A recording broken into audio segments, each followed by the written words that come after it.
Bonjour et bienvenue sur le podcast d'Only Finance. On est dans une saison 3 déjà. On a fait notre premier enregistrement en septembre dernier.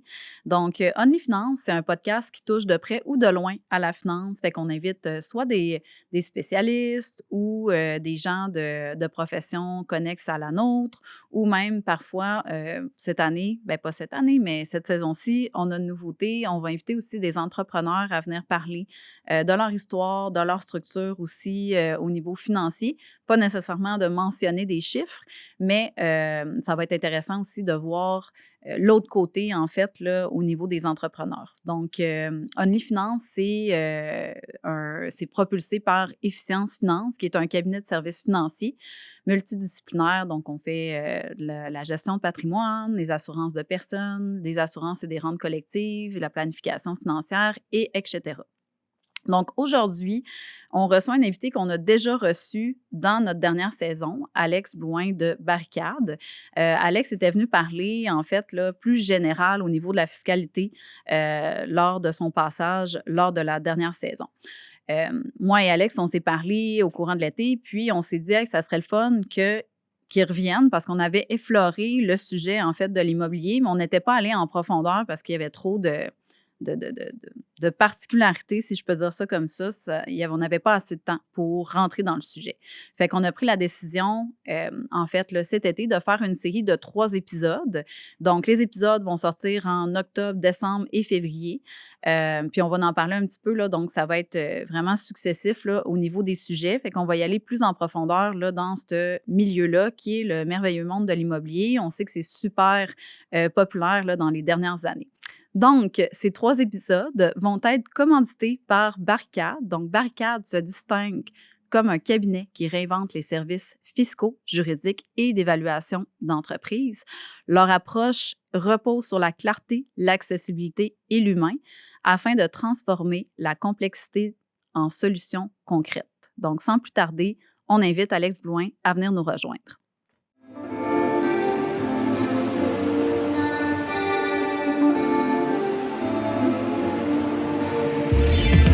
Bonjour et bienvenue sur les ondes d'Only Finance, le podcast dynamique et sans tabou où on parle d'argent et de finances avec Caroline Charret, votre conseillère en sécurité financière, représentante en investissement et en assurance et rente collective.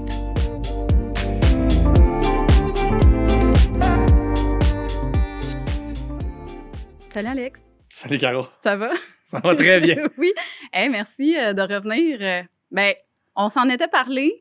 Puis là, on a concrétisé ça cet été. J'avais hâte. Je pense, c'est cet été, ouais. Ah ouais, même moi qui t'aurais écrit en disant, puis c'est quand? Quand est-ce que je reviens? Puis là, tu as dit, prends ton trou. Parce qu'on n'a pas arrêté de dire, t'en reviendras.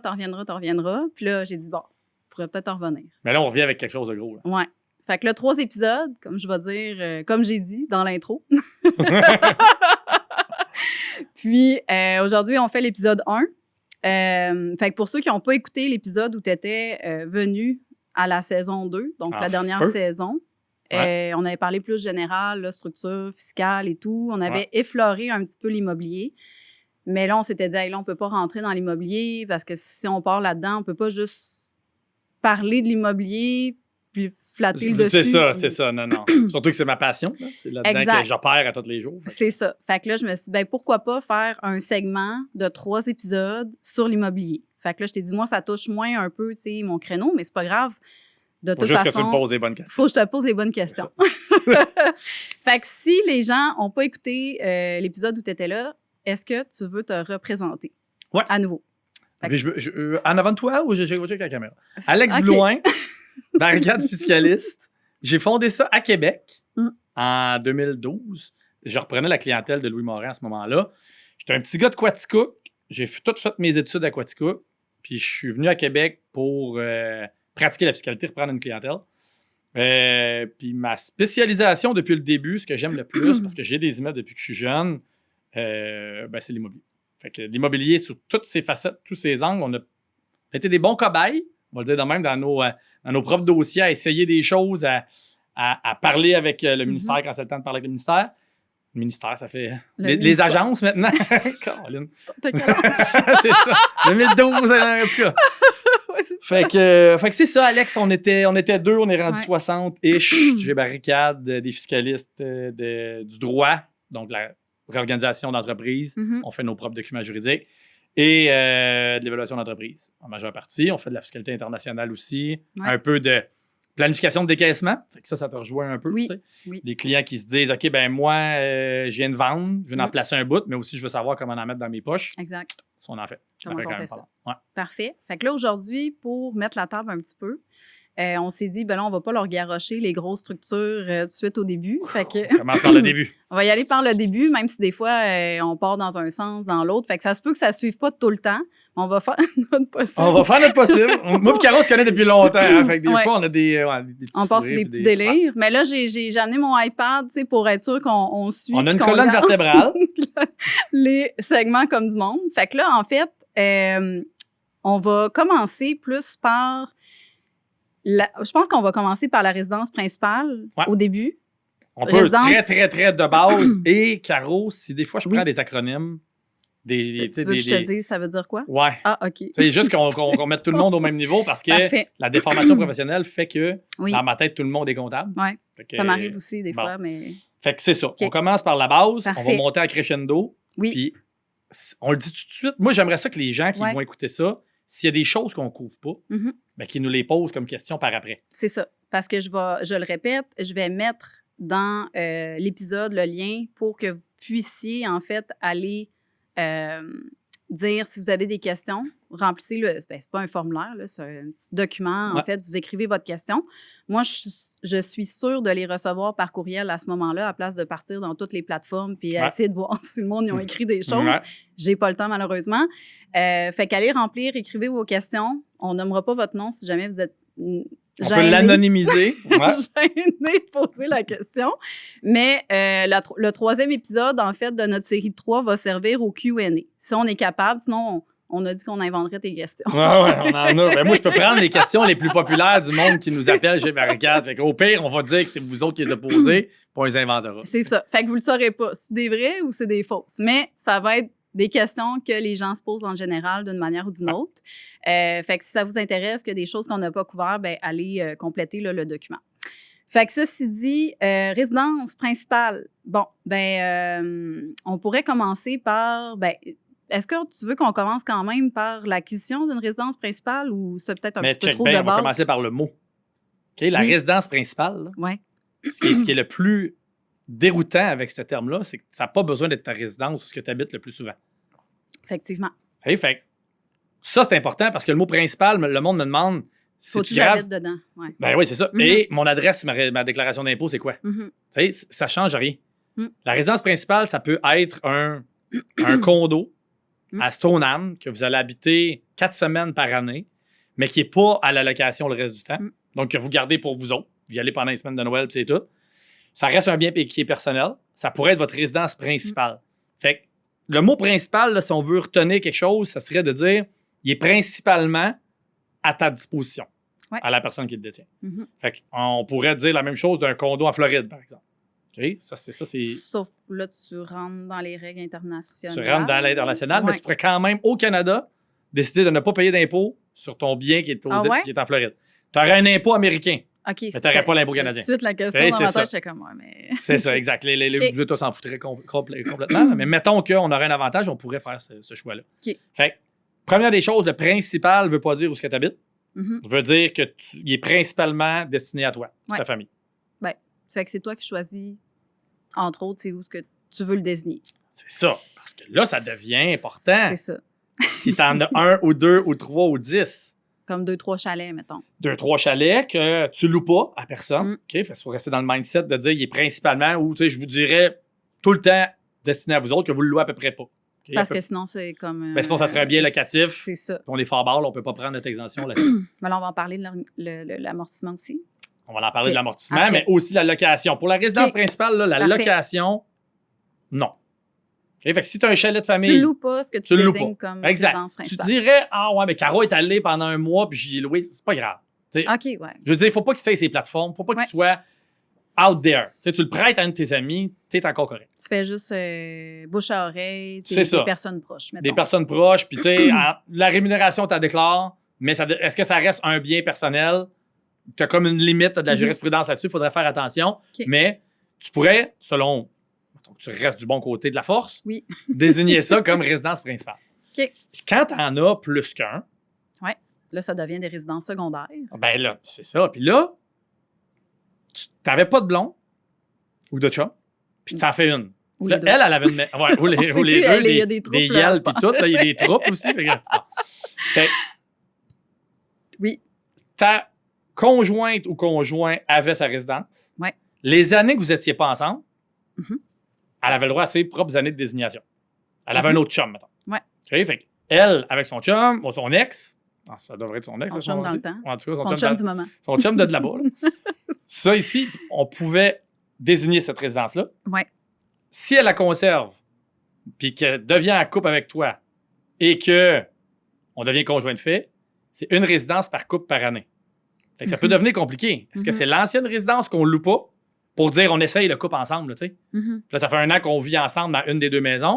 L'autre, on perd notre année de désignation pour résidence principale. Là. Ouais. Il y a quelque chose Là, il y là-dedans. avait, en tout cas, dans mes cours de fiscalité que j'ai eus, quand on avait vu ça, il y avait des couples qui gardaient chacun leur maison aussi. Ouais. Puis même si tu gardes chacun ta maison, le gouvernement, il peut quand même dire vous habitez pas ensemble, mais vous faites tout ensemble.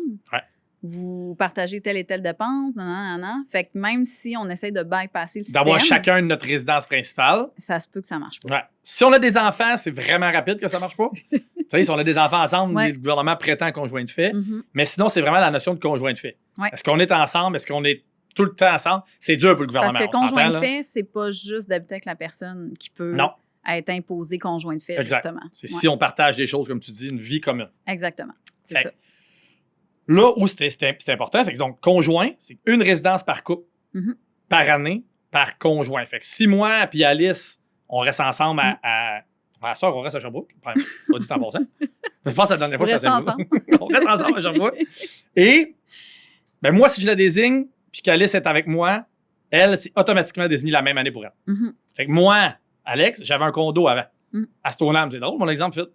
Ben, ce condo-là, à Stoneham, si j'avais voulu qu'on se le déclaré, ben, il aurait fallu qu'on dise non à la maison à Sherbrooke, Mm. puis que oui au condo à Stoneham. Alice, pendant cette année-là, elle n'aurait pas eu de résidence principale. Donc, il y a une espèce de désavantage.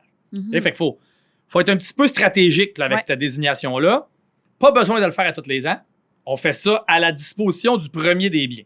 Quand Quand tu t'en as vends. 9, Ouais. c'est plus tôt. Quand t'en as 2, puis c'est toute ta famille, ben ça se peut que ça soit très long. C'est ça. Fait que pour les gens qui nous écoutent, disposition veut dire je vends mon bien immobilier. Ouais. Disposition, puis ça peut être réputé. On va tomber Ouais. dedans tantôt. Mais à la seconde qu'on dispose, ben, c'est ça, qu'on vend ou qu'on change l'usage, Ouais. OK? Faut prendre une décision. Mhm. Qu'est-ce qui est compliqué, c'est quand il y a eu des croisements. Quand on avait 2 résidences par année, Mm. bon, quelle qui est la meilleure? On peut faire des analyses avec vous autres pour dire est-ce que c'est vraiment le gain par année qu'on va regarder? Je te donne un exemple. Si le gain par année, c'est 50 000 que tu as pris par année avec ton chalet à Stoneham, Mhm. puis que ta maison, tu dis, et que tu vends ton chalet à Stoneham, OK?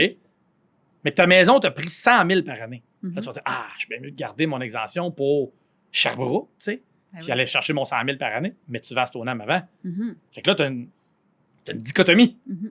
Est-ce que tu préfères garder ton cash?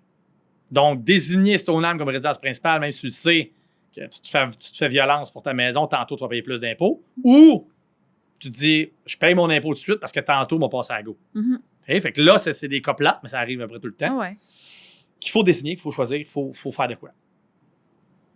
Vas-y, t'étais parti. J'ai perdu mon idée. OK. Là où je voulais pas oublier la mienne, check Oui, bien, vas-y. disposition réputée. Ouais.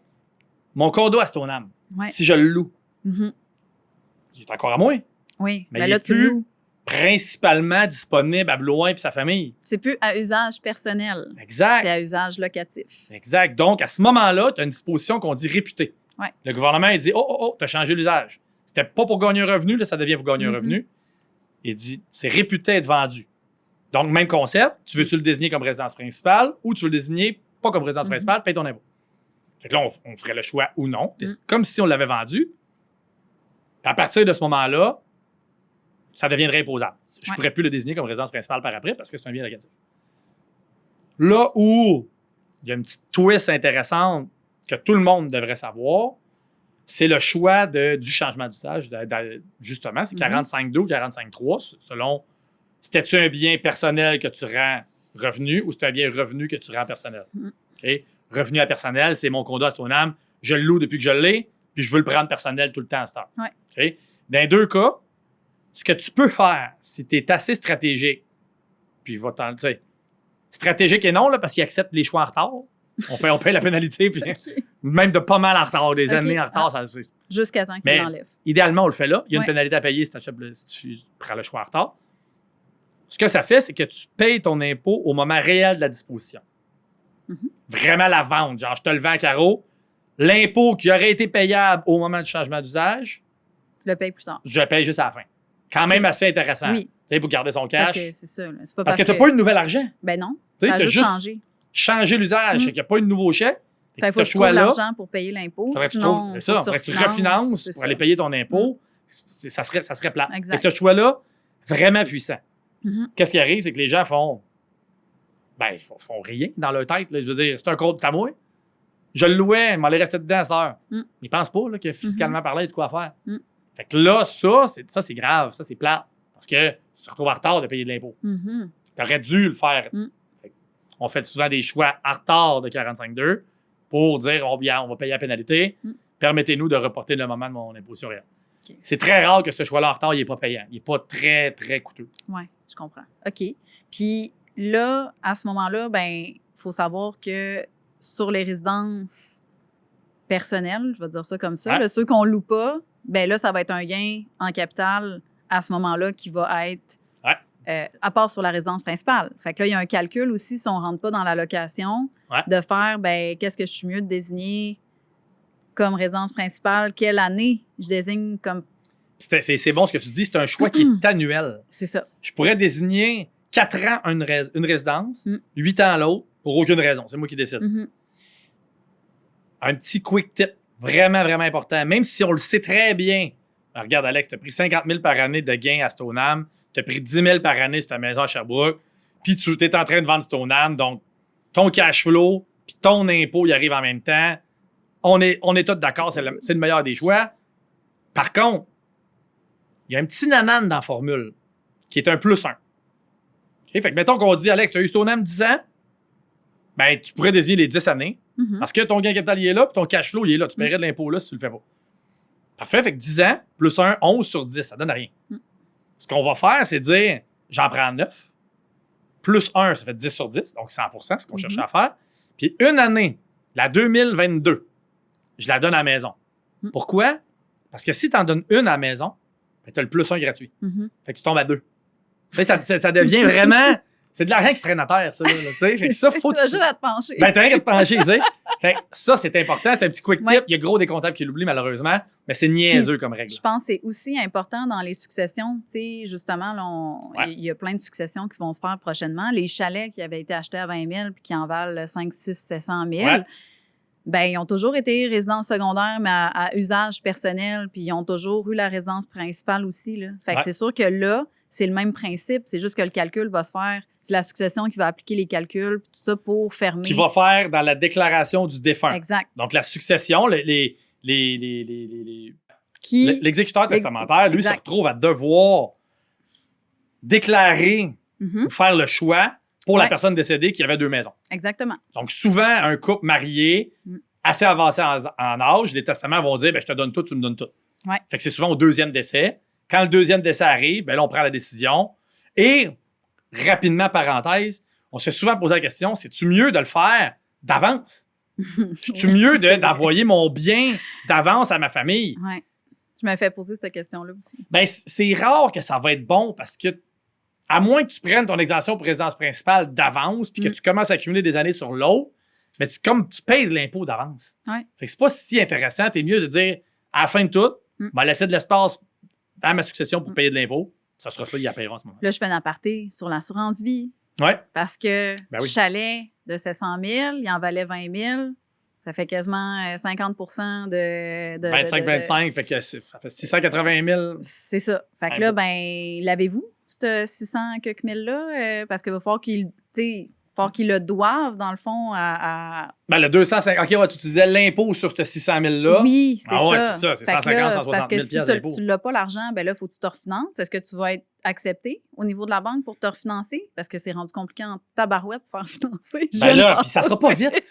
C'est Ça sera pas rapide parce que là, il faut que tu attendes que la succession se fasse. Exact. Puis là, il y avait des placements, il y avait ci, puis là, le gouvernement, le délai. Exact. Puis là, tu deviens pas héritier Non. de la bâtisse rapidement. Fait que l'assurance vie. Fait que, ben oui, parce que ça paye. Tout de suite. C'est ça. Ça paye. Certificat C'est de fait pour décès, tout, ça paye. Tu as l'argent cash tout de suite, tu règles cette partie-là, puis C'est tu ça. gardes le bien, Exact. surtout. Exact. Tu T'as du gros délai, puis là, si ça y est une chicane avec les héritiers, tu sais, pourquoi toi t'as ça, puis là, vous êtes 2-3. Toi, ton frère, ta sœur. Puis là, un qui veut financer, l'autre non.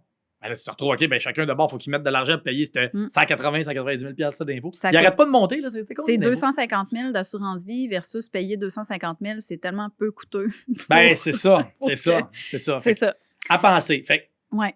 toute cette notion-là d'impôt, résidence principale, résidence secondaire, on a fait un bout. Ouais. Là, il y a l'amortissement. Chose, c'est ça. Drette là, je m'en allais. C'est ça. Le fameux choix. Oui. Okay, de 45.2 qu'on parlait tantôt, le choix qui dit si tu changes la vocation sans vente. Ouais. Okay, fait que donc, tu avais un bien personnel que tu mets locatif ou tu avais un bien locatif que tu mets personnel.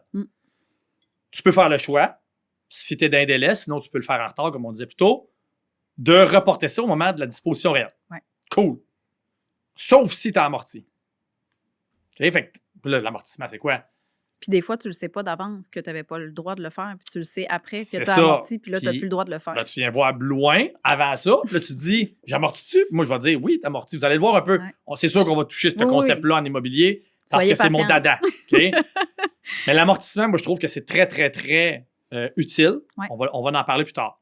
Ce que je veux surtout qu'on soit conscient, c'est que si on amortit un bien dans lequel on a potentiellement le goût d'aller reprendre puis vivre avec notre famille de temps en temps, chalet familial, qu'on loue actuellement, ben, si tu l'amortis, tu n'auras pas le droit de faire le choix.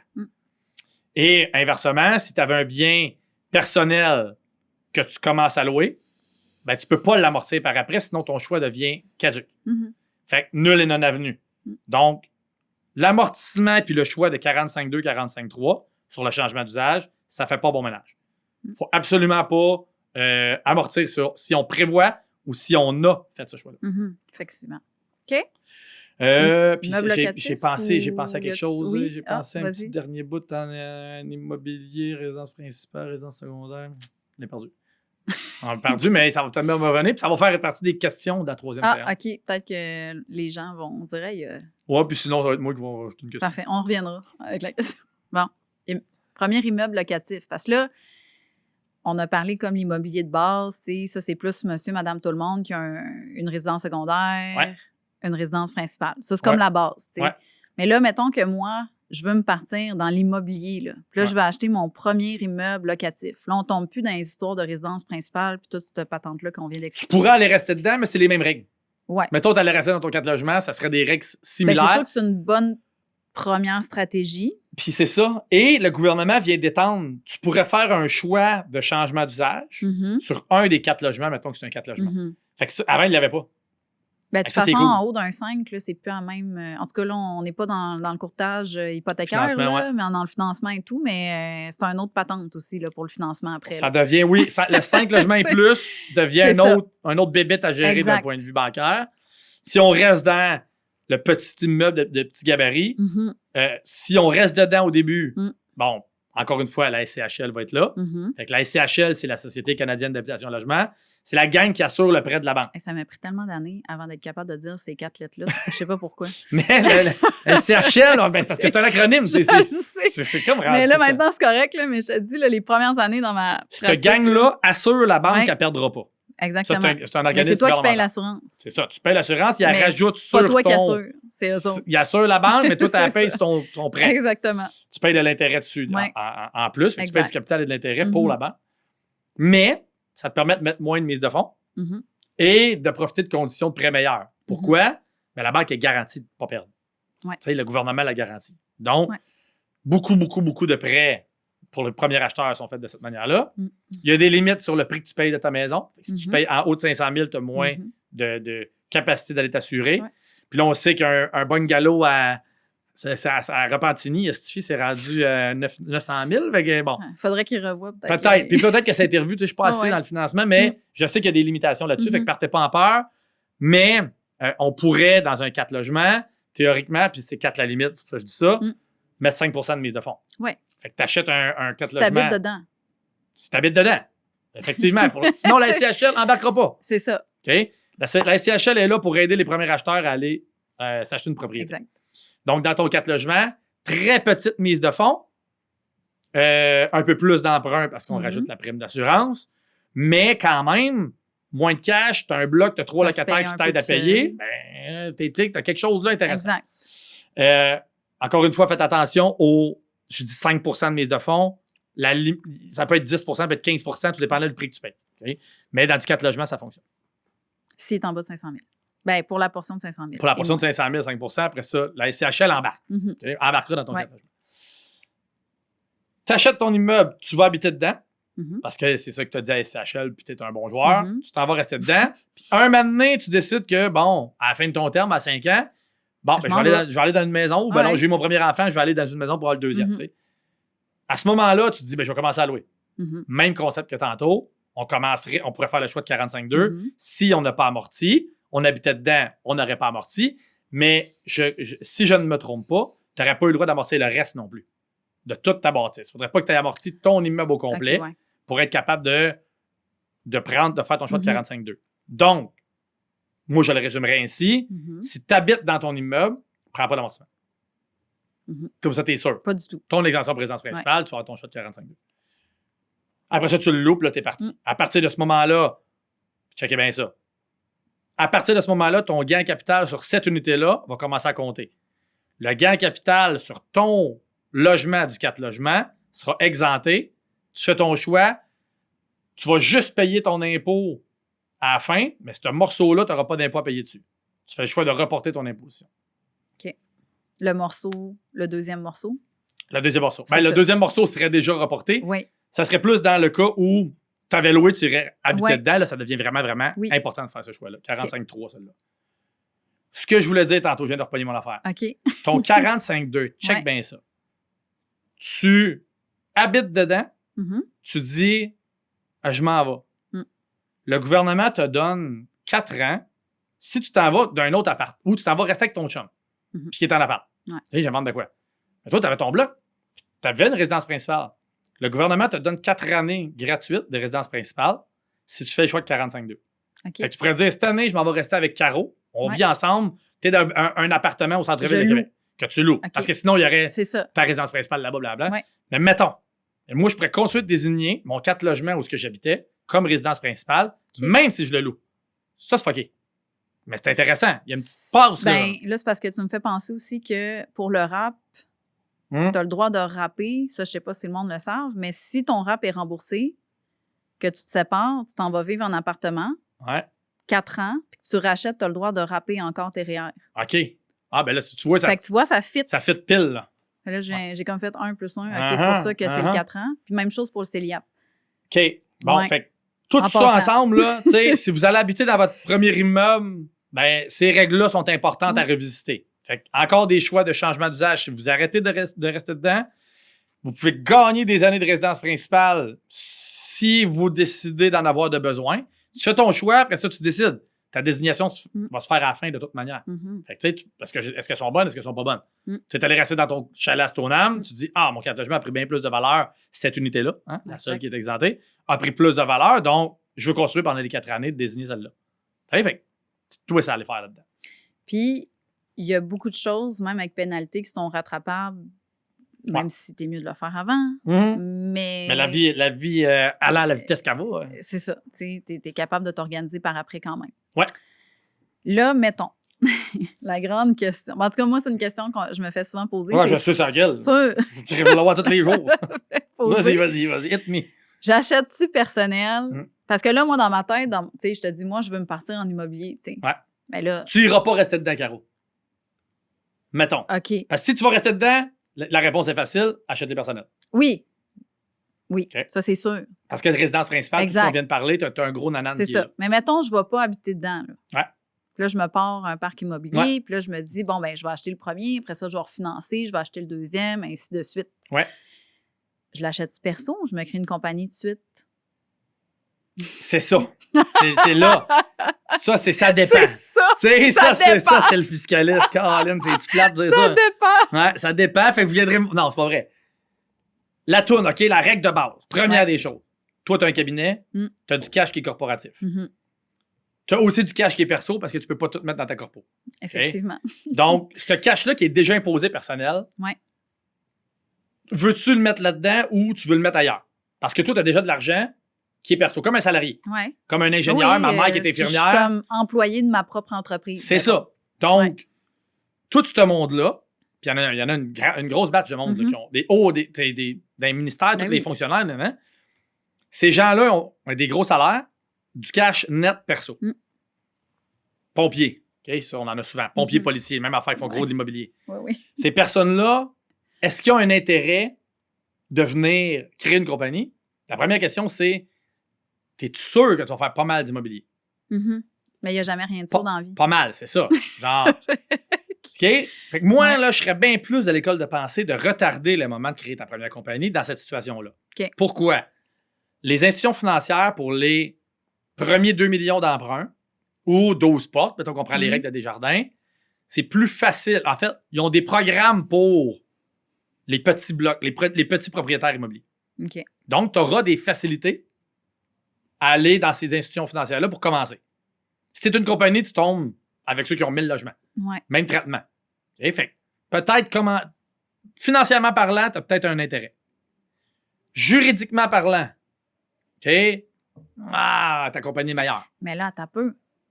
C'est parce que si je me pars une compagnie scratch de même que j'ai jamais eu avant, j'ai pas d'historique non plus. La banque, elle s'en fout, par exemple. Ah ouais? Complètement. Dans l'immobilier, parce qu'elle, ça garantit, c'est ça. Parce que... Ah ouais, si tu vends des bas et tu n'as jamais eu de compagnie, ils vont dire, on va attendre de voir si tu es capable d'en vendre. Tu as vendu assez de bas. Ben, c'est ça. Non, en immobilier, ils vont prendre une garantie sur la bâtisse. Ça serait pas grave, on en fait tous les jours. Ça serait vraiment... Mais là, attends, j'ai une autre question. Vas-y. On va tout le reprendre. De toute façon, je vais le dire tous les jours, cette phrase-là. C'est parce que, tu sais, en planification financière, là, je suis en train de me dire, ouais, mais là, mettons que ton policier, là, il fait 150 000, 200 000, mettons. Là. Ça fait longtemps, tu sais, puis il y a des bons postes, puis tout. Bon. Mais là, c'est parce que s'il fait des gains avec ses revenus, parce que, tu sais, il peut passer des dépenses, puis tata ça, mais là, s'il y a des revenus positifs, tu sais, il va être rendu à 53 là, ses revenus de location, puis tout ça, là. Fait que là, si tu sais... C'est bon. Tu mets toute la table pour moi. Après ça, moi, tout pouvoir défiler. mais c'est parce que c'est... Mais c'est ça, en fait, que le monde se dit. Il dit, non, mais là, Alex... C'est pour ça qu'on est bon ensemble. Je vais payer 60 milliards de pourcents d'impôts dans le groupe personnel. Crime, faut pas que je fasse ça personnel. Mais moi, je dis, Jacques, dans la compagnie, tu vas payer 50. Fait que ton 53, parce que c'est pas actif. OK, ouais. Ben, c'est ça, tu fais comme si tu savais pas. Mais... Non, mais c'est... Tu l'avais oublié? J'avais oublié. Bon. C'est pas actif. Donc, tu vas avoir 50 par rapport à 53. Ta compagnie va te coûter plus cher à entretenir que le 3 Puis ça, ton 53, là, c'est rendu à 250 000 plus. Puis là, j'ai une petite cerise sur le dessus. Je vais continuer ce que j'étais. Check bien. Ton financement, il peut être meilleur au personnel dans ces situations-là. Ton argent personnel, profite-en de ce petit morceau-là. Juridiquement parlant, ta compagnie va te donner une protection que tu n'auras pas au personnel. Fait que si t'es quelqu'un qui se dit... il va-tu arriver de quoi? Tu sais, s'il y a un associé aussi? Maintenant. Oui, c'est ça. T'sais, associé, un projet un peu... tu sais... Cowboy un peu. Ouais, c'est ça. Là, cet immeuble-là à Montréal, il tient sur l'autre. Tu sais? C'est le tour de pays. C'est ça. Il est en manger de main. Peut-être que tu vas voir le mettre. Puis peut-être qu'il y en a d'autres qui voient aucun risque là-dedans. Peut-être que toi, tu vois un risque. Si c'est ça, ta compagnie va venir encabaner le risque de ton projet. Pas de la banque. La banque, elle va te prendre caution personnelle pareil. Fait que la banque, tu vas devoir la payer.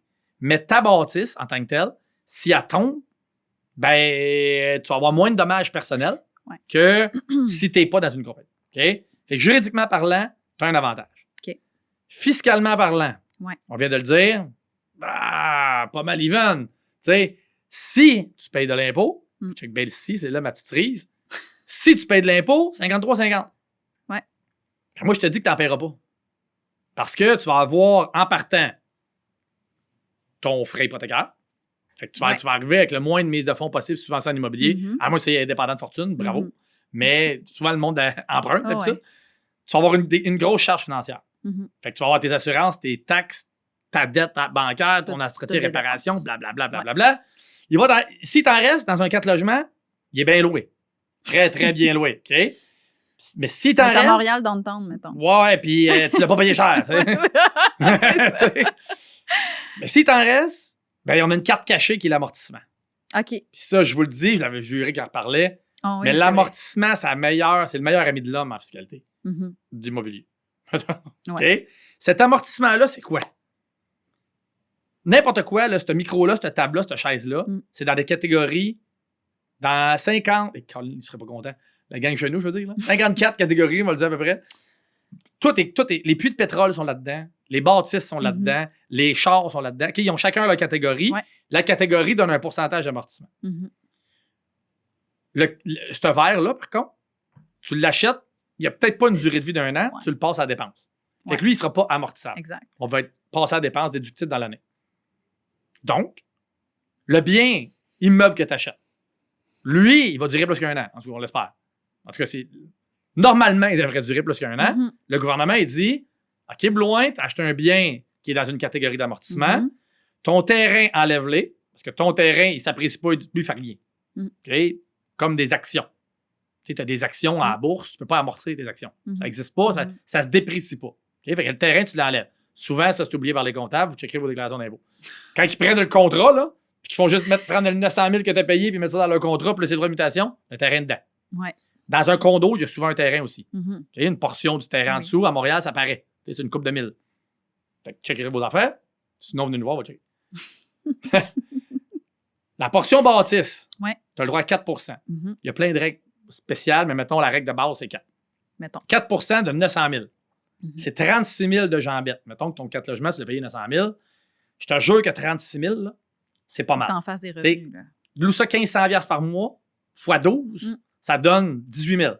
Fait que tu as 2 logements que tu viens de waver complètement par une dépense. Puis là, tu as ton service de dette, ton intérêt sur ta dette, tes taxes, blablabla. C'est sûr que tu es négatif. Fait que tu ne payes pas d'impôt. OK. Mais check bien. Faut que tu en fasses en maudit pour en payer de l'impôt. Ah oui. Puis je suis capable de te le dire à peu près, ton projet, tu vas-tu payer de l'impôt? Tu sais, on a des gommes, on revient avec des règles de pouce, pareil. Là. Mais check bien. Perso, ton amortissement peut te ramener à zéro. Fait que ta fiscalité, corpo aussi. OK? Fait que fiscalité, 53,50, l'amortissement marche dans les 2 bords, mais dans une compagnie, ton amortissement, tu peux créer une perte avec. OK? Ça, meilleur. Tu peux créer une perte avec ton amortissement. Oui. Excuse-moi. Une perte. On met check bien. On l'avait, nous autres, cette notion-là, parce que loin dans la gang, mon parc immobilier en Estrie. On avait acheté des immeubles. Il est arrivé à la pandémie. Les immeubles, le monde, il était lettre, il était rendu beau. Okay? Le monde nous offrait le total pour nos immeubles. Des prix qu'on ne pensait pas avoir dans les 8-10 prochaines années. Fait qu'on a vendu des immeubles. Grâce à toutes mes pertes, là, j'ai pas payé d'impôts. Là, tu te dis, attends un peu, tu es en train de faire de la magie. Non. Je me suis servi de l'amortissement de plein d'immeubles pour annuler l'impôt sur un. Mais de l'amortissement, là, le gouvernement te permet de déprécier un bien. Je vais finir mon explication sur l'amortissement. Un char, de payer 90 000, il te donne 10 d'amortissement, 9 000. Le char vaut 70 en sortant. Fait que ton amortissement va même pas assez vite pour la vraie dépréciation de ton auto. La table, la même affaire. L'immeuble, par exemple, il s'apprécie. C'est ça. Et fait que toi, tu es en train de dire, hey, je vais prendre 36 000 $ de dépenses sous mon 900 000, moi, le terrain. Le terrain, il était déjà retiré. On avait payé 1 million dans mon exemple, mon 4 logements, 100 000 de terrain, 900 000 de bâtisse, à 4 donne 36 000. Rendu à 864 000. Tu dis, parfait, on va continuer. Un autre 4 un autre 4 Maintenant, tu es rendu à 600 000 de sol que tu peux amortir. La bâtisse est rendue qu'elle vaut 1,2. Enlève le terrain, ta bâtisse vaut 1,1. Tu as un écart entre les deux. Ça, tantôt, le gouvernement va t'attendre. Parce que toi, tu en profites toute la vie pour sauver de l'impôt. Mais le chèque, tu le fais à la fin. Là, tu te dis, pourquoi ton amorti? C'est sauvage, cette fille. Ben, prends mon exemple. Moi, pendant la pandémie, là, j'ai vendu un immeuble. Tout ce que j'avais à penser, là, c'est-à-dire, j'ai vendu ça 1 million, j'avais 500 000 de dette, j'ai payé des jardins, l'autre 500 000, il était tout à moi. En temps normal, j'aurais dû payer 150 200 000 d'impôts. Fait que moi, j'ai comme 150 200 000 Là, que le gouvernement me prête à 0 d'intérêt. C'est ça. Que je fais n'importe quoi avec. Mm. Nous autres, on est allé acheter d'autres immeubles. Mhm. Tu sais, plus gros, plus blablabla, Ah on ouais. avait plus de cash à nous autres. Mm. Fait que l'amortissement devient une capacité d'emprunt à 0 d'intérêt. Tu le dois au gouvernement. Le gouvernement ne chargera pas d'intérêt là-dessus. Pourquoi? Parce qu'ils savent. Ben, pourquoi? Pourrais-tu? C'est de l'impôt différé, finalement. Mhm. OK? Fait qu'il n'y a pas de taux d'intérêt là-dessus. C'est toi qui décides quand tu vas le rembourser. C'est toi qui vas vendre ton immeuble. Mm. OK? C'est le seul moment où le gouvernement va te demander paye-moi ma récupération d'amortissement, c'est quand tu vas vendre l'immeuble Mhm. qui n'apparaît pas à ton dossier de crédit et qui ne sera jamais indexé. Fait que cette dette-là, là, moi, le 150 000, mettons, que j'aurais dû donner à l'impôt, là, si je n'avais pas eu une perte, Ouais. ben, il va être 150 000 encore dans 39 ans. Fait que pas indexé. Fait que l'inflation va le finir par le faire. 150 000 dans 39 ans, tu vas prendre ça pour aller super à soir. Là. Tu sais? À peu près, là, l'inflation va t'avoir À peu près. à peu près là, une couple de 1000 $. Ouais, c'est ça. Donc, et puis ça apparaît pas dans ton, Ouais. dans ton dossier de crédit. OK. Fait que c'est un emprunt vraiment, c'est le meilleur des emprunts. Le monde vendra Ouais. le main pour emprunter de l'argent. Tu l'as dans les mains. Fait que l'amortissement devient vraiment, vraiment, surtout Le dans meilleur des ami. compagnies, mais même au personnel. Tu sais, mettons là, ton 4 logements, là. Ouais. Crème Alex, il est bien loué. J'ai tout mis ce que je pouvais. Dépenses, assurances, taxes, rénovation, tout. Intérêt sur ma dette. Puis j'arrive avec un morceau net d'impôt, net de revenu net. Je devrais payer de l'impôt. Là, je vais te dire, ben, tu pourrais prendre de l'amortissement. Mhm. Si tu prenais de l'amortissement, puis au personnel, tu peux juste arriver à 0. Tu ne peux pas créer une perte. Ouais. OK? Fait que, mettons, il te restait 20 000. Ben, l'amortissement, qu'est-ce qu'il va donner dans ta déclaration de haut salarié police? Là? Ouais.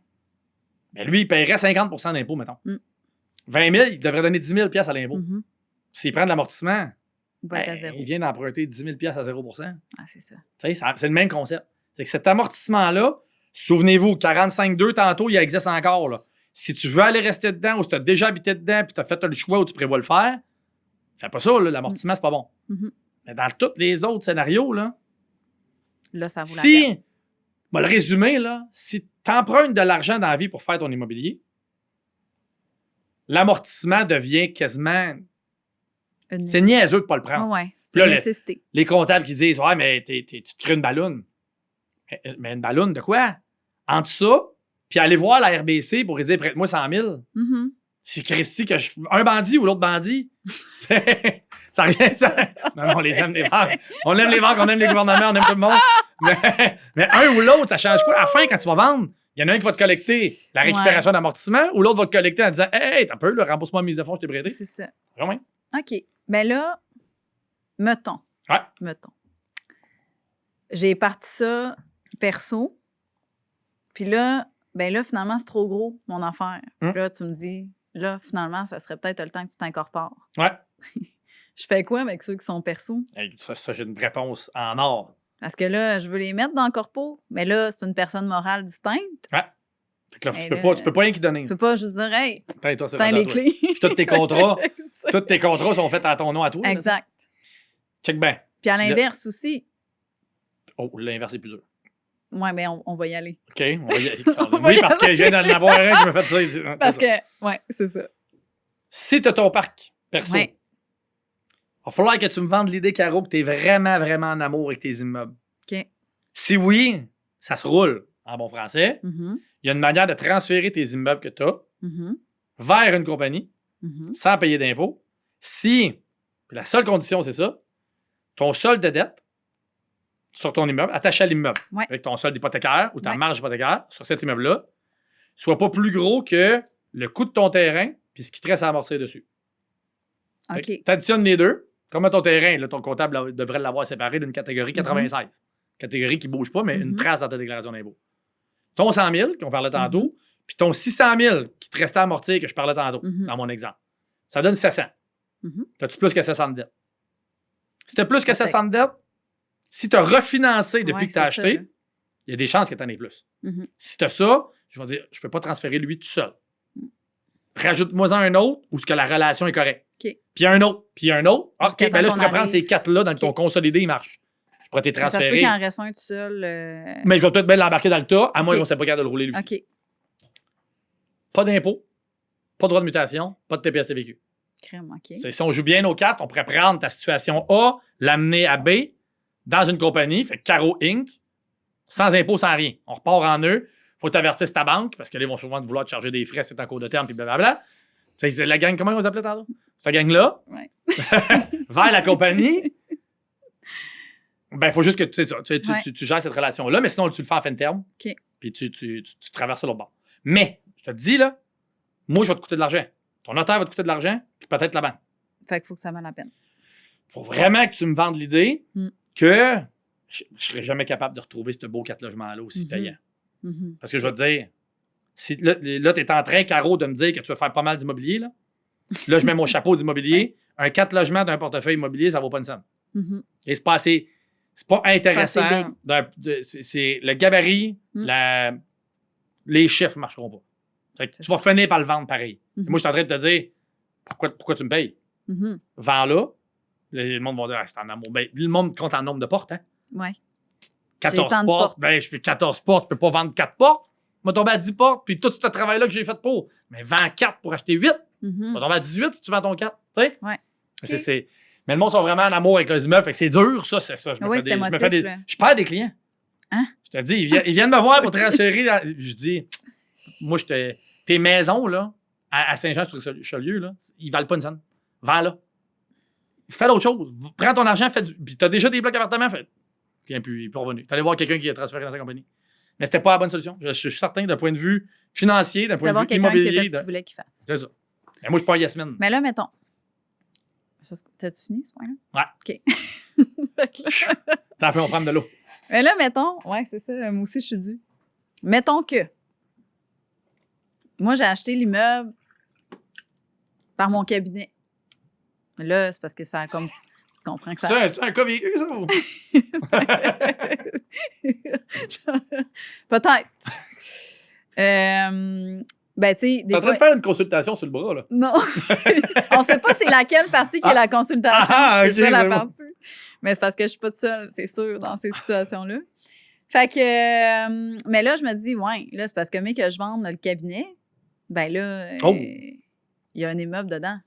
Ouais. Tu vas vouloir vendre le book puis pas vendre l'immeuble qui vient avec. Fait que là, ou vendre l'immeuble avant puis dire j'ai besoin de tous les immeubles.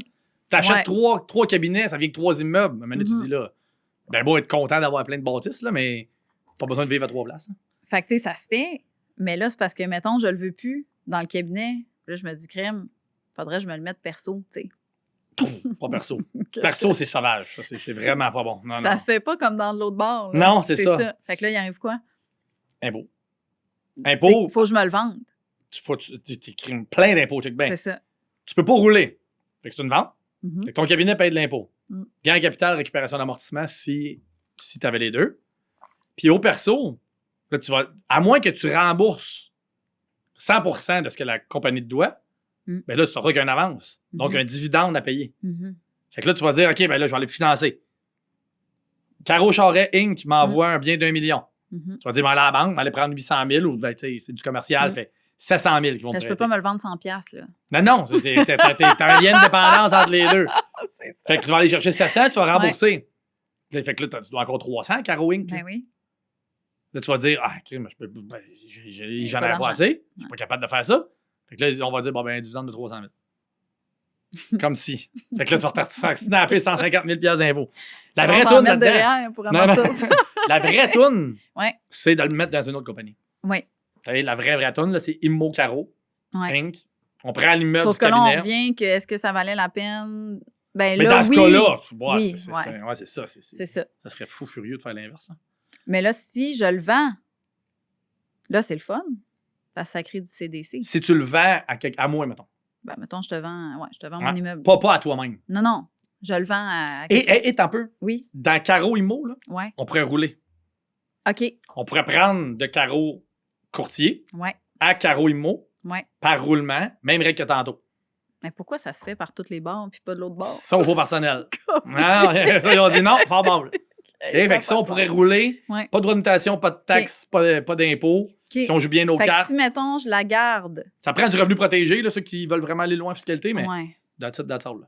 Alors, on va les épargner. On va peut-être bien descendre d'un... J'ai 60 ans, je vends le cabinet. Là, j'ai encore la bâtisse. Mais là, crée une autre compagnie, roule l'immeuble dans la compagnie. Parce que ton acheteur ne veut pas l'immeuble. Il veut pas, mettons. OK, ça serait ça. Ouais.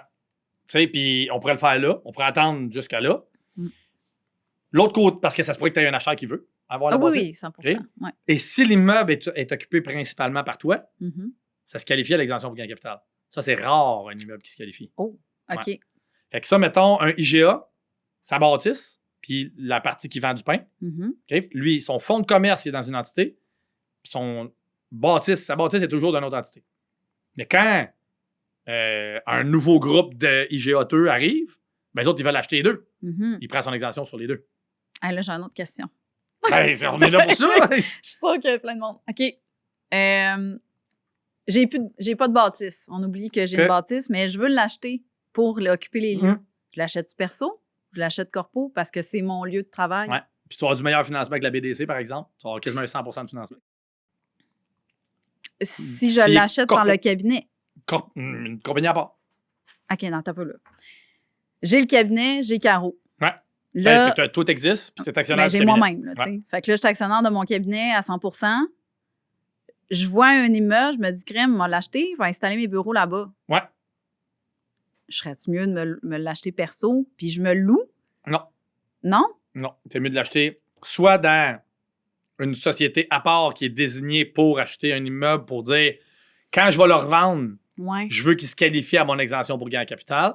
Tu sais, on est rendu loin en fiscalité, là, mais 3 minutes. Là. L'exemption, c'est 1 250 000. Okay? Tu pourrais vendre, mettons que ton cabinet occupe 50% de la superficie de l'immeuble. Ou plus. Tu pourrais vendre, si tu fais 5 ans là, tu revends la bâtisse, tout le gain capital, tu pourrais l'exempter par ton exemption si tu l'as isolé dans une compagnie qui a juste ça dedans. Si tu dis, mais non, Alex, moi, je vais avoir 25% d'occupation, je vais louer ça à un dentiste et un pharmacien, ben, tu pourrais le mettre dans ta compagnie d'immeuble normale ou ton holding. Puis là, tu as le loué. Dans tous les cas, tu ne l'achètes pas par ton cabinet parce que tu ne sais pas la personne qui va Mais ça vaut-tu la peine d'avoir un holding juste pour une bâtisse? Oui. Dans ce cas-là, oui. Même si t'es... OK, mais mettons que t'as peu. T'as un holding qui détient la bâtisse. Holding, compagnie de gestion, société portefeuille, c'est toutes les mêmes affaires. Ouais. Mais là, c'est le cabinet qui est propriétaire d'une partie de l'entreprise parce que tu as des actionnaires. Qui est un peu? Mettons, t'es plus juste toi? Hey, là, ça n'a pas de bon sens. Mais c'est parce que... OK, mais ça n'a pas d'importance. Mais parce que, mettons que c'est le holding détient le cabinet. Ben, on lui donnerait... Peut-être oui, peut-être non. Là. Ça dépend des situations. Mais le holding... En fait, oublie que c'est un holding. Ouais. C'est juste une compagnie à part. Une autre compagnie, mettons. Une compagnie à part. Ouais. Si tu t'en sers déjà pour mettre tes excédents, ben, on pourrait mettre ton immeuble dans celle-là. Si tu ne l'as pas, moi, je te dirais, la seule décision que tu as à prendre, c'est cabinet. Fait qu'on met l'immeuble direct dans le cabinet ou dans une compagnie à part. C'est quoi le désavantage de mettre ton immeuble dans ton cabinet? Tu l'as dit tantôt. La personne qui va acheter le cabinet, peut-être bien qu'elle s'en fout de l'immeuble. Sauf que je pourrais créer la compagnie après puis le rouler dedans. C'est plus coûteux, tu vas me payer. À ce moment-là. Ouais. OK. Fait que là, peut-être que je t'en ferais créer tout de suite, puis on le laisserait vieillir là-dedans. Il serait toujours isolé. On ferait toujours de la location. Si tu dis non, Alex, le moins de frais possible pour tout de suite, puis tantôt, on va être riche, mets-les tout de suite dedans, puis on va le rouler. Là, faut Sauf juste que là, quand tu as créé, tu n'as pas d'argent dans ta compagnie que tu viens de créer. Tu peux-tu te rouler ton argent de ton... Tu fais un prêt. Un prêt de ton cabinet vers ton holding. OK. Ouais. Tu sais, ces relations-là, je vous dis, là, je suis rendu loin, là, mais quand on tombe dans le corporatif, là, il y a vraiment des règles facilitatrices pour que la business aille. Le gouvernement ne veut pas te limiter à dire tu organises tes choses pour te protéger juridiquement. Fait qu'un coup que ton argent est brut, un coup que ton argent est corporatif, c'est facile de le déplacer. Puis on revient à notre question tantôt. Check bien. Que j'ai perdu sûrement. non, check bien ça. Ouais, tu me demandais, Alex, je viens de voir, mon premier immeuble, je l'achète où? Je t'ai dit, si t'es un policier, achète-les personnels. Oui. À moins de ci, ça. Ouais. Si ton argent est déjà dans la ça. compagnie, comme dans ton exemple de j'achète une business, mon cabinet, on va pas sortir l'argent personnel. Achète-la dans cette compagnie-là. Je te le recommanderais pas, mais ça se fait. Ou dans un holding ou une compagnie d'immeubles. Ou créer en une. Crée-en une. Transfère ton argent sans impôt. Ça, c'est important, là. Tu as du cash que Caro Inc. vient de payer 20% d'impôt. Va pas mettre ça personnel, payer 40 perso. Prends-les 0%. Fait que tu as payé 20, tu avais 100 000, il te reste 80. Prends le 80, mets dans l'autre compagnie. Ouais. Zéro comme dans Wallet, zéro. Mm-hmm. Tu le mettrais personnel, tu aurais 32 000 d'impôts à payer. C'est pas la même mise à fond. T'as mieux avoir 80 que 48. Donc, si ton argent, dans toutes les. Très souvent, les gens arrivent en disant je suis un plombier. Je veux commencer en immobilier, qu'est-ce que je fais? As-tu une compagnie? Oui. Corpo. Okay, c'est pour ça qu'il y a plein de gens qui sont dans des compagnies. Ça dépend. C'est ça. Le Y qui commence à la base. Si ton argent est déjà net, tu vas être bien tenté de te dire, ben, garde-les donc, à moins que tu sais, j'en ai. Parce que tu vois, moi, mon immeuble me suis toujours fait dire, j'aurais été mieux de l'acheter perso. Mais j'ai acheté corpo, finalement. Je vois pas pourquoi. Mais là, le corpo détient une autre compagnie, là, mais en tout cas. Ouais. Mais tu sais, ton immeuble perso, à moins que là, ça tombe bancaire. Fiscalement parlant, ça fait aucun sens. Mais bancaire, ça se peut que la banque a dit si tu l'achètes perso, je peux te faire quelque chose de spécial avec tel programme. Tu sais. Mais les banques dans des immeubles commerciaux, mettons, bien meilleurs corpo. Les autres, ils comprennent pas que tu as un immeuble commercial personnel. C'est genre t'es l'exception. Ben, c'est pour ça que ça avait été fait de même. Dans ma tête. Ton argent brut devient vraiment, vraiment un élément déclencheur de dire je le fais corpo ou perso. Sauf si tu as déjà de l'argent perso. Dans ton cas, tu as une corpo, tu as du cash perso. Parce que tu n'as pas le choix d'avoir du cash perso. Puis tu vas en faire tout, à moins que les règles finissent par vraiment changer. Non. Mais tu n'as pas le choix d'en garder perso. Ouais. Fait que toi, de ton côté, tu pourrais dire Alex, je vais commencer un petit 4 logements personnel, puis ça ne serait pas une erreur. C'est vraiment l'erreur, ça serait de sortir du cash d'une compagnie, de te l'envoyer personnel pour mettre une mise de fonds. Ben, c'est parce que, en principe, là, on ne parle pas de ma profession, là, mais ton argent que tu te verses de ta compagnie, c'est l'argent que tu as besoin pour vivre. Tu ne te verses pas plus d'argent, tu essaies d'en garder le plus possible dans ta compagnie. À moins que tu veux le prendre derrière. Mais dans les deux cas, tu ne le prendras pas pour acheter un immeuble, ce REER-là. Fait que tu te dis, mon cash flow qui est disponible est tout dans ma compagnie. Fait que je vais l'acheter par ma compagnie parce que l'argent est là. C'est ça. Elle n'est pas perso, tu sais. Puis le réflexe de dire, m'a sauvé une compagnie, c'est pas bon. C'est que ton impôt tellement sévère c'est ça. que de sauver ta compagnie, ça vaut pas de scène. On n'aura même pas... Mais c'est pas grave, on a un deuxième épisode. C'est pour ça qu'on s'est gardé des buffers. De revenir sur la convention taxable. Mais je veux juste...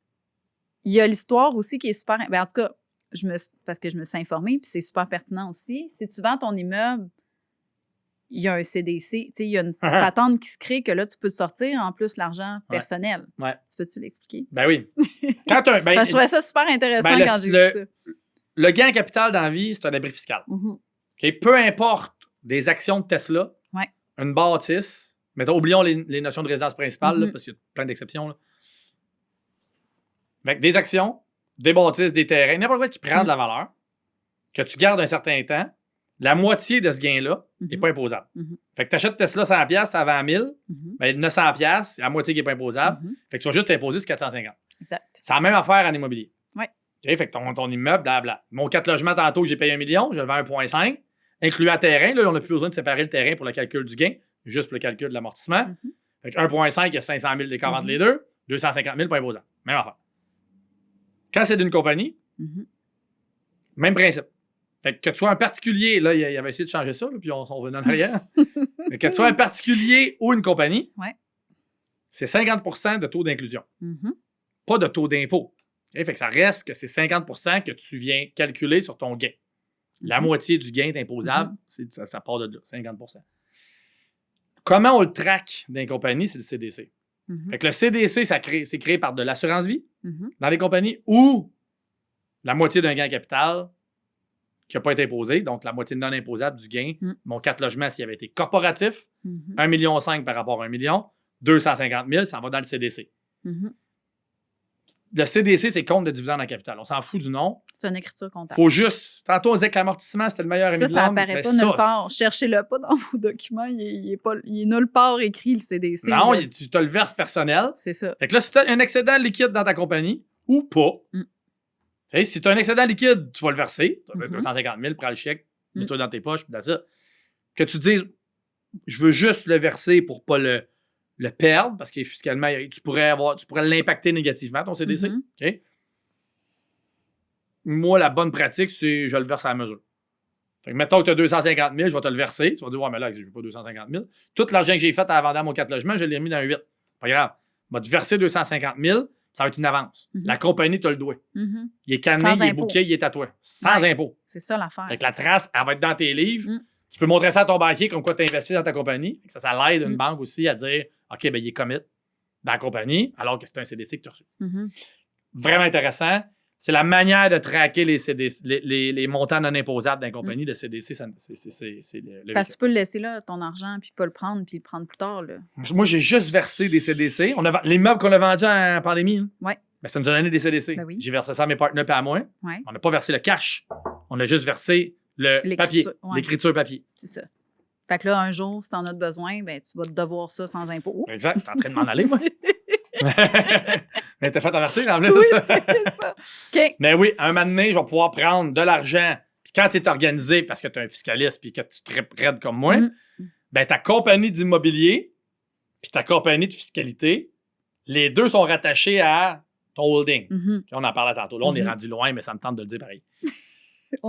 Ma compagnie de fiscalité envoie de la vraie argent vers mon holding. Ma compagnie d'immobilier, elle envoie juste des CDC, papier, juste des écritures. Mais quand les deux sont rendus à la même place, j'ai de l'argent, puis j'ai l'écriture. Fait que je peux verser ça à Blouin. Exact. C'est là que ça devient Blouin est intéressant. content parce qu'il ne paye pas d'impôts. Exact. Et voilà. Avec ketchup. Fait que, drop the mic, on s'en va.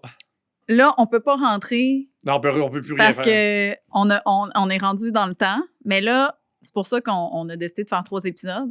Puis là, on verra On verra où ce qu'on s'en rendra. Demain, on va avoir un 4e. Là.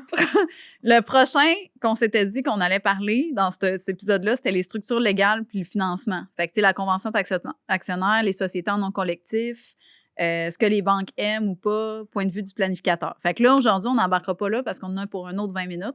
Ouais. Ce podcast-là, il va sortir en octobre. La 2e série va sortir en décembre. Ah. Fait que, ouais. Ben, je me suis donné un lousse parce que, tu sais, le monde, le temps qu'il aille l'écouter et tout ça. Puis qu'ils nous envoient la question s'il y en a. Oui. Sur ça, parce que ça serait cool de commencer avec. Si, mettons, il y en a. Ah, ça serait le fun. On pourrait partir avec les questions. Ouais. Se timer. On pourrait mettre quelqu'un avec un buzzer. Là. Fred avec un buzzer pour dire là, c'est assez, on a répondu à cette question. Puis on pourrait continuer notre. Ouais, ça pourrait être pas pire. Fait qu'on sait pas trop comment on va faire le 2e, là, mais on mais ça devrait parler de fiscalité puis d'immobilier. Oui, ça, c'est sûr. Fait que, puis là, après, on a d'autres. En tout cas, on a d'autres. Là, on a jus pour faire 9 podcasts. Écoute, j'ai planification pratique. Il y a plein d'affaires là, qu'on va se parler. Puis mais après ça, ce que je vais vouloir qu'on fasse, Caro, là, c'est on va recouper ce qu'on a dit aujourd'hui. De quoi on va le recouper? On va le reprendre en segment parce qu'on est allé vraiment loin. On était rendu avec des structures, puis je parlais de barricade, holding, puis tout. Faites-vous-en pas, là. Oui. On va juste se retourner tout le là-dedans. Il n'y aura pas de nouvelles grosses patentes. On va juste revenir pointer des choses que vous allez avoir entendues aujourd'hui. Fait que pour ceux qui c'est peut-être aller loin et vite, inquiétez-vous pas. La table est mise. Ouais. On va juste bâtir là-dessus. C'est ça. Puis on va essayer d'aller revisiter des concepts. Exact.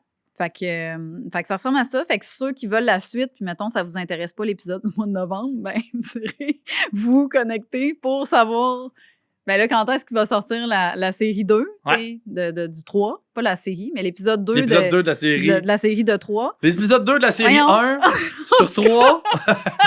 Ben bref, c'est au mois de décembre qu'il va sortir. OK? Blouin revient en décembre. Fait que c'est ça. Fait que c'est tout le temps vers la moitié du mois. Fait que il y en a qui vont être patients, il y en a peut-être qui vont l'avoir écouté juste avant. Mais écoutez pas l'épisode 2 sans avoir écouté l'épisode 1. Non, parce qu'on va prendre des choses pour acquises, là, peut-être. C'est ça. Fait que, ben merci. De rien. Je peux-tu me faire une petite plug? Ah ben oui. On donne des formations en fiscalité immobilière, nous, les samedis, une fois par 2 mois. C'est vrai, tu m'en avais parlé.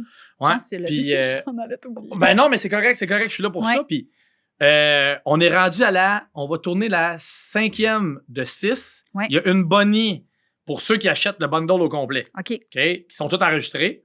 Il y a une bonnie qui est en évaluation d'entreprise en novembre. Fait qu'il y en a une en octobre, une en novembre, une en décembre. On a fait le parcours de l'entrepreneur immobilier. Fait que de l'acquisition ou le démarchage et l'acquisition de son premier immeuble jusqu'à comment je transfère le parc à ma famille où je le vends. Puis là, le prochain, ça va être le décès. Et ça va être le 8 décembre, c'est comment planifier sa fin d'année. OK. Fait qu'on est là-dedans C'est comme on tourne 3 heures du coup. Là. un podcast plus large encore. Tabarnache, on a 12 heures de tournée, mais on essaie de faire ça en 45 minutes. Non, c'est ça, là. Fait que, c'est parfait. Fait que tu vas m'envoyer... Barricade.ca. La compagnie s'appelle Barricade. On l'avait-tu dit? Sûrement au début, quand tu t'es présenté. Ouais. Fait que Alex Puis Blouin, Barricade. Tu vas m'envoyer des liens aussi? Ouais. OK. Fait que, en tout cas, il est supposé d'avoir des liens en dessous de la présentation. On va faire quelque chose ouais, de bon. avec le petit formulaire. Ça marche. Ciao. Merci, Caro. Ciao. Merci d'avoir été des nôtres pour cet épisode. Nous vous encourageons à partager votre avis et vos commentaires ou à prendre rendez-vous avec Caroline pour bénéficier de conseils financiers personnalisés.